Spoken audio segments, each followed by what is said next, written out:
What's up, everyone? This is episode 35 of the Sports World Podcast. My name is Nick here with Jet and Colton.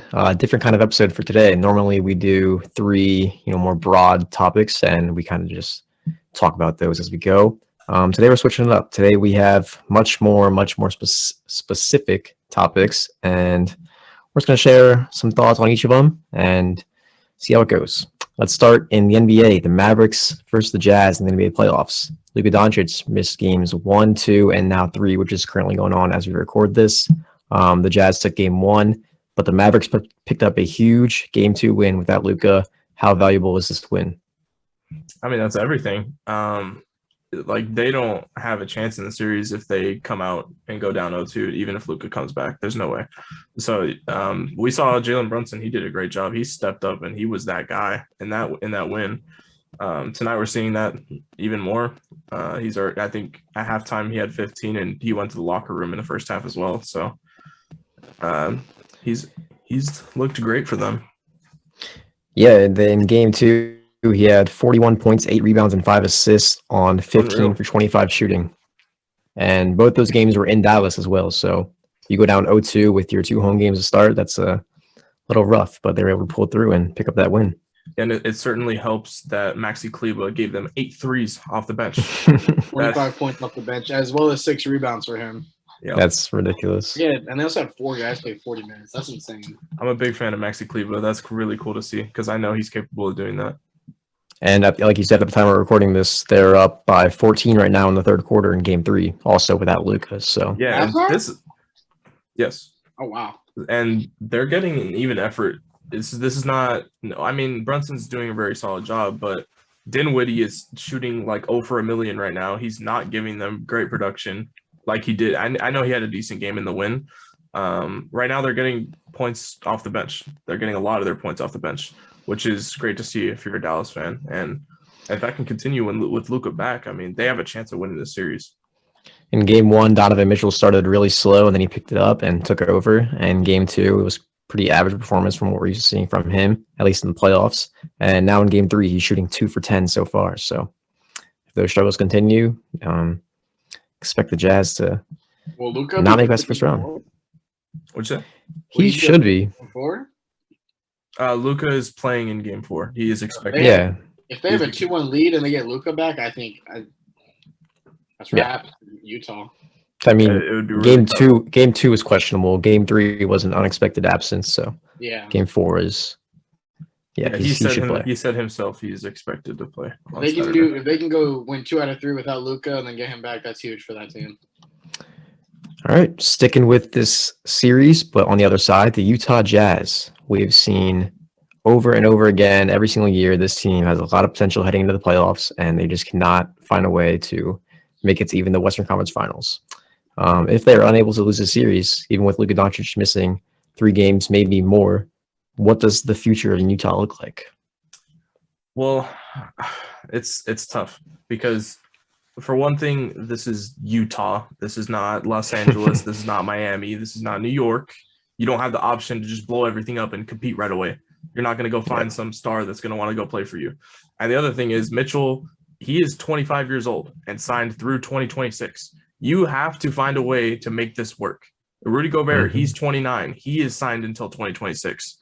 They need to work with those two. Like, I don't know if you can figure out a different supporting cast for those two, but those two are your guys, and you just have to accept that and figure out how to make this work going forward. Yeah, and this is not a young team. Bojan Bogdanovic, 33 years old. Rudy Gobert, 29. Conley, 34. So other than Mitchell, who, like you said, is 25, it's not – they got to make it work. They can't just rebuild right now. They can't grow together. They got to figure out something. Yeah, it's a little bit weird. I don't love that, like, 2 of their biggest pieces. You have Mike Conley and you have Jordan Clarkson. Those are also guards. Like, I don't love that. I wish they had a better wing. I mean, Bogdanovic has been very solid for them, but I don't know. Maybe you try some different complementary pieces. You take out some of those older guys and work with other players. I don't know. That's the only thing you can really mix up with this team, though, just the supporting cast. Try some different stuff. Yeah, they're not going to move Mitchell. Gobert's contract is too big. I don't know if they can move him, but if they were to move Gobert, how do you think that would look? Think that's an option? I mean, it's an option, yeah, but who can you possibly get back for Gobert that's going to be worth it? I mean, Gobert is arguably the most impactful defensive player in the game. So it's such a huge loss on the defensive end if you get rid of Gobert. I don't know what they can really do. It's a tough spot. I don't know. If I'm them, I would move forward with Mitchell and Gobert. I like that pairing. They just need to figure it out. Yeah, I agree with that. All right, staying in the West, let's talk about the Golden State Warriors, your favorite team, Jet. We all knew this team had potential. We all knew they were going to make the playoffs. We did not know that we would be seeing what we're seeing right now, and that is a third splash bro, along with other things. Let's talk about Jordan Poole. He has completely taken over with Curry coming off the bench. Thoughts on him? Dude, he's just been so awesome coming into the year. Like it was more so a joke trying to say he's going to be the most improved player and he's going to be absolutely incredible. But that has been what's happened, and it's as unfortunate as it seems. The absence of Clay has really been what brought him to this point. He had so much opportunity in the regular season to prove himself, and he did that over and over again. He's just incredible. And people can hate on Draymond Green all they want, but He'll never stop. I have been a slight hater, not as much as others, but I've been a slight hater on Draymond's game in the past. But this dude is literally, he is the heart and soul of the team. I know Curry's obviously the leader and the best player. His impact is unprecedented in this league. There have not been other Draymond Greens to this point. There is nobody who impacts a team off the stat sheet more than Draymond Green. Absolutely. Not a single player in the NBA. Or in any sport, honestly. Yeah. The things he does for this team is incredible. And Austin Rivers was just saying that yesterday. He said people don't realize how badly Draymond is hurting us right now. So, yeah, huge impact. And this Warriors team is up 2-0 right now and heading into Denver for Game 3 today. Yep. All right. Keeping it in the West still, let's talk about Devin Booker's injury and how that impacts the Suns. The Suns went up 1-0. They were in a tight game with New Orleans in Game 2. Booker goes down. They were not able to pull through in Game 2, and they lost. And now they head into Game 3 in New Orleans, where Booker will miss the remainder of the series, I believe. Yes, he is out for the remainder of the series. He said, Jet? Yeah, he's not coming back for the series. So potentially another series after this. Yeah, that's going to hurt them. But they have been without. Oh, the way they space it out, he would be back for like Game 2 of the next series if they were to move on. And he would do everything he can to get back. Yeah, for sure. I think he would be back for a Game 1 or Game 2 of the next series. We have seen this team succeed this year without Chris Paul in the lineup, without Booker in the lineup. But the playoffs are different. We all know that you're going to need your star players, especially a guy like him, who was on that finals team last year. He's their guy, their go-to guy down the stretch with Chris Paul. So that's a huge loss for Phoenix, and we'll see how it plays out. Yeah, I really think that they are in trouble in this series. I'm big, like having 3 stars like the Pelicans do in the playoffs. I know they haven't been the absolute greatest during the regular season. They were pretty good, but they were obviously not on the Suns level during the regular season as a trio. But still, like having that legit star power going against a team that just lost theirs, I think they are in serious trouble and danger of losing the series. And as I mentioned on one of the previous episodes, that 30-game difference between the Spurs and the Suns, which is ridiculous. I mean, the Pelicans are only a 28-game difference, so it's not much different than the Spurs. After they acquired McCollum, they didn't have McCollum. Well, yeah, of course. Yeah, they didn't have. But a team 28 games below the 1 seed comes in and potentially wins the series. They will be the first 8 seed to ever be the 1 seed, I believe, or at least in the last 50 years. I mean, with these circumstances, I think it could happen. I don't think it's that insane. Absolutely. It's a set of circumstances I don't think we've seen in a 1-8 matchup ever. Yeah. I could be wrong, but I don't recall any. All right. Over in the Eastern Conference, 2 players returned to stadiums that they are familiar with. Let's start with one where it's a lot of bad experiences, and that's Joel Embiid to Toronto. We saw this a few years ago. We all know what happened. Kawhi Leonard goes for the shot over Embiid and Simmons. It bounces 4 times. It goes in Game 7, and the Sixers were eliminated. Embiid was sent home crying. This year, Sixers have come out against the Raptors. They have dominated the first 3 games. Joel Embiid hit a game-winning 3 with under a second left in Game 3 in Toronto, and the Sixers now have a 3-0 lead. Thoughts on not just Joel Embiid, but the series in general? It's it's the Raptors cannot guard him. It's ridiculous. So I was watching the game 3. They were legitimately trying to send triple teams at him, and he is just too smart of a basketball player. There's no way to stop what he does. If you send a triple team at him or a double team at him, he's going to make you pay, and he's going to kick it out to a wide open teammate for a warm-up 3. That's what's going to happen. And those guys, to the credit of the Sixers role players, they are like all other starters, Tobias, Tyrese Maxey, they've been hitting the open ones. That's for sure. And it's been killing the Raptors. Yeah, you mentioned Tyrese Maxey. Tyrese Maxey had 38 points in game 1 for Philly. Yeah, took he's over that game for them. Absolutely. And yeah, like you said about Embiid, you can't guard him in the paint, especially a team like the Raptors, where their center right now is Pascal Siakam, who I believe is 4 or 5 inches shorter than Embiid. You have no choice but to send a double at 100 pounds less. Smart. You can't leave him open for a jump shot. It's not like he's a bad shooter. So I don't know. It's not a good matchup for Toronto, and it's showing right now. But I will say Toronto is doing the best they possibly could be. Yeah. I think because they're sending OG and OB, who's one of the best perimeter defenders in basketball. They're sending him at him when he catches high, and they're trying to double with him with Siakam or whichever big is on the floor when he gets to the paint. It's just they're doing everything they could possibly do with what their team is, but it's just not working. And it's a shame because I thought they had a real chance to win this series, but it ain't looking like it. They would need a miracle and be the first team to ever overcome a 3-0 deficit. They needed the game 3. They looked pretty good in the game. They had, and it just didn't happen. So many chances to win that game. So many chances. Embiid was at half court with like a second left, and Doc Rivers called a timeout. And Embiid had a terrible first half. They were defending him really well in the first half, but he just came alive and it was over with. Yeah, not a great matchup for Toronto. It's unfortunate because, like you said, that's a really good team. A lot of potential. They're very young, and they'll be back for sure. Yeah. All right. Again, another return in the East. Kyrie Irving returned to Boston. Many were expecting this to be interesting, but not the way it went down. There's videos of Kyrie. I'm sure everyone's seen it, where he's flicking off the crowd. He's calling them like babies, making like mocking motions like that. Mm-hmm. He was fined $50,000 for that, which is ridiculous in my opinion. I don't know how you guys feel, but that's what they do though. The Celtics have a 2-0 lead as they head to Brooklyn for game 3, and let's get your guys' thoughts on that return. I mean, obviously it's not gone to plan because Brooklyn has gone down 2-0, but I mean Kyrie went off in game 1. He looked really good in that game. I hate the booing thing. Like I think it's so dumb. The extra stuff, booing him every single time he touches the ball. It's Boston. It's Boston sports fans. I mean,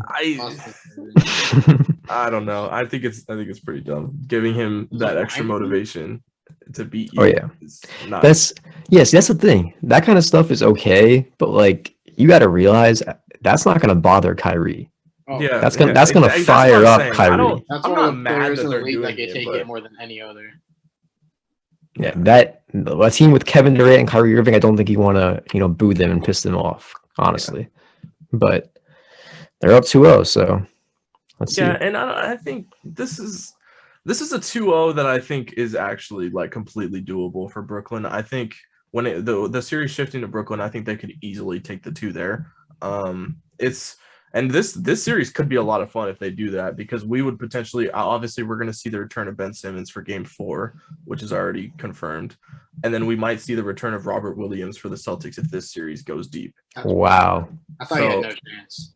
Yeah, I thought he had no chance too, but they said he could potentially return as soon as towards the end of this series if it goes deep. So we could see a wild 2-7 series if that's the case. As a basketball fan, I'm really rooting for Brooklyn to take these 2 at home. Mm-hmm. People really tend to overreact to 2-0 leads in the NBA. Oh yeah, of course. The series can completely shift when that team down 2-0 goes back home or goes on the road with their backs against the wall. Yeah, and I believe is a prime example of a series that could easily go back the other way, just because the Celtics' defensive intensity is so much higher in front of that home crowd. That is that's their hallmark. That's what they do. It's one of the best crowds in the NBA. It's one of the hardest places to win games. It's Boston. But it's hard for all 4 sports. It's pretty sure it won like the best sports city in our bracket that we posted earlier this year. Yeah, and not only that, you have a team that relies on their defense. That relies on that defensive intensity. Exactly. When he gets a boost at home, that's something that changes drastically when you switch the series over the other way. Yeah. I definitely expect this series to completely flip as we head to game 3, but we'll see what Yeah. happens. I would agree. Yeah, in game 1, Kyrie had 39 points, 5 rebounds, and 6 assists. He was awesome. Then they lost by 1 on a Jason Tatum buzzer beater layup. Yeah, game 2 is a weird one. Yeah, let's check out the game 2 stats real quickly. I know Kevin Durant struggled. Yep, 4 for 17, 27 points, but 4 for 17, which means he had 18 free throws. He was 18 for 20 from the line. Yep. Kyrie, though, 10 points, 4 for 13, only 1 assist. It's going to need to step up moving forward. Yeah. If Brooklyn wants a chance in the foul series. calls in this series. I mean, it's yeah. It's not that they're not fouls, but it's tough. You got to adjust to the way these two teams play somehow. Call it a little bit looser. I hate that, man. I don't know, just refs in general. I've always hated refs. Yeah, Obviously, we if need you don't them, like but refs, this has not been the series for you so far. Bruce Brown stepping up though, 23 points, 8 Where did rebounds, that 4 come assists, from? 8 for 12. But again, Brooklyn fell short, and they head back home for game 3. Yeah, what would you say Kyrie's stat line was in that game too? I believe he had 10 points, 1 assist, and was 4 for 3. Yeah, so he was out of it. Like just watching that game, Marcus Smart, he was getting exhausted by Marcus Smart to the point where he was like often standing in the corner on offense. Like not even Bruce Brown was triggering the offense a lot. As the People can people can hate all they want, but Marcus Smart won Defensive Player of the Year for a reason. Oh yeah, Marcus Smart is The awesome. dude's All ridiculous. credit to him for that for sure. He's absolutely ridiculous. All right. We touched on Devin Booker's injury, another injury that's happened in this playoffs. Chris Middleton, he's also out for 2 to 3 weeks, I believe. And with this series 1-1, obviously Giannis is going to be a tough matchup for Chicago, but this is a huge loss for Milwaukee. I believe they're also without Bobby Portis right now. So yeah, but he's expected to be fine. He's off the injury report for the next game. What is it, game 3? Yeah. Yeah. So again, this is a matchup that none of us saw Chicago standing any chance in, but anything can happen, injuries included, and now they're right back in it. Right back in it, heading back to Chicago with a tied series at 1-1. Thoughts on this injury and this series in general? Well, the injury I'll start with. Chris, it's big, but it's not Devin Booker big. It's Chris Middleton allows teams to take some pressure, or it allows Giannis to have some pressure taken off of him because they know Chris Middleton's an excellent second scorer. But when you lose Chris Middleton, the Bulls can do even more to put pressure on Giannis and put some, they send more doubles at him. That's the biggest part of it for me. But the series in general, it's just the game 2 was the DeMar show. He was absolutely incredible. I don't even know. He was just taking these dudes one-on-one, no matter who is stepping up on it. Because the Bucks are not going to go double team DeMar. They know DeMar is going to kick it to whoever's open. But yeah, they were going one-on-one with. He went one-on-one with probably everybody on the Bucks roster at some point. He just was scoring over everybody, including Giannis. And listen to these game 1 stats, where the Bulls only lost by 7. Yeah, that's in Milwaukee. That's underrated. Listen to these game 1 stats. Nikola Vucevic, he had 24 points, but he shot 9 for 27 and 2 for 10 from deep. Zach LaVine, 18 points, 6 for 19, 2 for 10 from deep. Yeah. And DeMar DeRozan, 18 points, 6 for 25. So he said he's not going to shoot 6-25 again. Like you said, he definitely did not, and he took over game 2 for a big Bulls win. Yeah, he's that Bulls team, and Vucevic, he looked pretty good. What was his stat line in game 2? Let me check that right now. I think he looked pretty good in that game. Vucevic, yeah, much better. He went from, what did I say before, 9 for 27 to 10 for 18. So 9 less shots, more makes. Yeah, same amount of points. The Bulls just look good right now. They've looked like how they have earlier on in the regular season, and nobody thought coming in with the momentum they had carrying into the playoffs, which was horrible momentum. Nobody really saw it coming that they would go back to form. And I believe the last Bulls win against the Bucks was like 2017 or something like that, which is ridiculous because these teams play like 4 times a year. Yeah. So thinking about that is pretty insane. But they were able to pull it off the other night, and they head back to Chicago with a tied series. That could be an interesting series. We'll see. All right. Anything else we want to touch on in the NBA before we move on to the NFL? I think I'm good. All right. A few pieces of NFL news came out this week. Denzel Ward has become the highest paid corner in NFL history. I'm going to pull up the contract details right now. Well, let's get your guys' thoughts on that. I think cool. Yeah, Colton, you go ahead. Besides quarterback, corner is the hardest position to play in football. So when you have a guy like Denzel Ward, he's this young and he's this talented, that's a position you have to lock up for what they did. It's worth the money because you won't find a boundary corner like him in the league. He's one of the most talented corners, and they don't have to worry about a CB1 for the next, 5 years? Yep. 6 years? Yeah. It's a great move by them. Corners don't come along. We saw guys like Jeff Okudah was a 3rd overall pick, and Jeff Okudah has not lived up to expectations. Corner is extremely difficult to play in the NFL, especially Jeff how talented catching a stray. you have guys like Lamar, where it's just like it's the most they're going against the best athletes on the field at all times. So to lock up a guy like Ward, it's a great move by the franchise. It was a 5-year, $100.5 million contract extension. That's a bag. I believe Marlon Humphrey's on a 5-year, $95 million. So, I mean, you can see the money with corners is definitely evolving. Corners are like running backs. Their primes don't last that long, so you never know how much longer Ward's going to play at this level. Yeah, I totally agree with Colton on this one. And another the whole highest paid corner in NFL history thing. It's a title that's only going to last so long. The market is going to shift off of this. Yeah, exactly. Or off of this move. Sorry. Has Jair got a deal yet? Yeah, I don't think so. Has who? Jair, is he under a big deal? I don't know if he's under a long-term deal. He'll probably get. Yeah, whoever's up next is probably going to leapfrog that contract. Like this is just a market setter. That's how it is with everything now. It's just one guy gets it, they're gonna pay the next guy more just because what players think they're worth. Yeah, but Denzel Ward is so valuable. He deserves that money. Yeah, he's a great player. You do that all day. They got a good little secondary going on. All right. Next episode, I want to touch on just players in general who decide to sit out due to contract issues.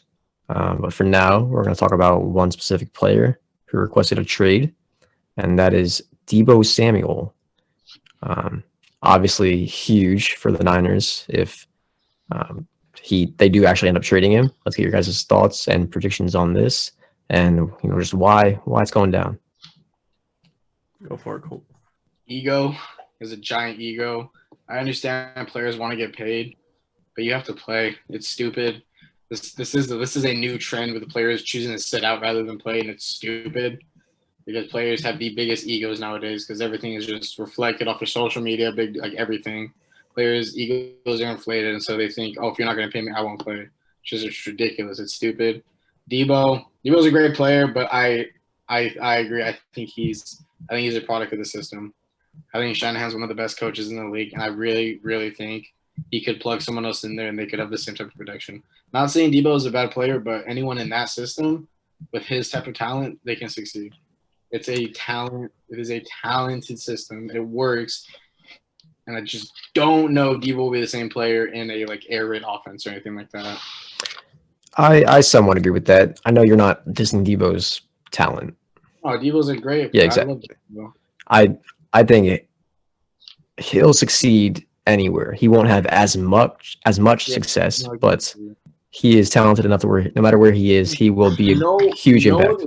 He uses his position because he's a wide back. That's what I wanted to say. He's not a right back. He's a wide back. No other team uses that. Yeah, I think Deebo is the completely wrong player for this whole holdout situation. You're not going to get – if you're San Francisco, you're not going to get the value you think he is from someone else because of what he is in their system. You're not going to – because I'm sure San Francisco in their heads, they're thinking, oh, Deebo's literally our entire offense. I'm going to ask for 2 first-round picks for him. That's not what you're going to get. You're going to get what you would get for any other wide receiver. And they don't think of him as any other wide receiver. That's a great point. They need to figure this out. It needs to get resolved because a trade, in my eyes, is not going to happen. If he goes to a team like Kansas City who throws the ball, how do we know how he's going to do running routes every time? Yeah. I doubt. He'll get his carries. I'm sure someone like Reed will figure it out. Imagine. It's not going to be anywhere near what he did with Shanahan because I think he had more rushing touchdowns than he did receiving touchdowns. Yeah, possibly. Like he is literally like a split player. He's not one position, but no other team does that. The only like maybe Baltimore, but Baltimore has running backs out the ass that they can use, and they'll use those guys. They don't need a guy like that. I mean, it's just not a scheme. His play style doesn't fit that many schemes. Exactly. He's the wrong guy to be holding out. Both of you guys made a great point there. Yeah, like I said, there are many, many players holding out as we've seen the last couple of years, and I want to touch more on that next episode. Do you guys think, Jet, you said there's no way you think a trade's happening? I say no. Colin, yeah, I agree with you. Colin, what do you think? I said on the post, I commented he won't go to an NFC team. So everyone, all the Green Bay fans, he's not going to be traded to Green Bay. I promise you, he's not going to play the team. They're not going to send their best player to the team that they just beat in the playoffs and has the MVP on their team. It's not going to happen. Cowboys fans, it's not going to happen. I don't think they're going to send to an AFC team they could potentially see in the Super Bowl, like a Kansas City. So I said the Jets, and I'm sticking with the Jets because I think the Jets will overpay so much because they want to start him in New York. They want to give Zach Wilson a weapon, but like I said, Wilson has a big arm. Wilson's going to throw the ball a lot, and I just don't know if the Robert Saleh offense is going to work with their player like that. I don't see a trade happening personally. I think they'll figure it out. He'll get a contract and he'll be back in San Francisco. I do too. I agree with that, but I'm just like, if it does happen, I think it's Yep, I agree. I think if a trade does happen, it's going to be the Jets. They're going to overpay, like you said, and he'll have an impact on that team, but it's not going to be what you saw in San Francisco. The Jets have a lot of draft capital. They will give up a first-round pick, and it's the top 10 pick. But I also saw that most people don't think he's going to be more than a late first-round pick at best. So for them, if they get offered a top 10 pick from New York, I think they should snatch that. I agree, personally.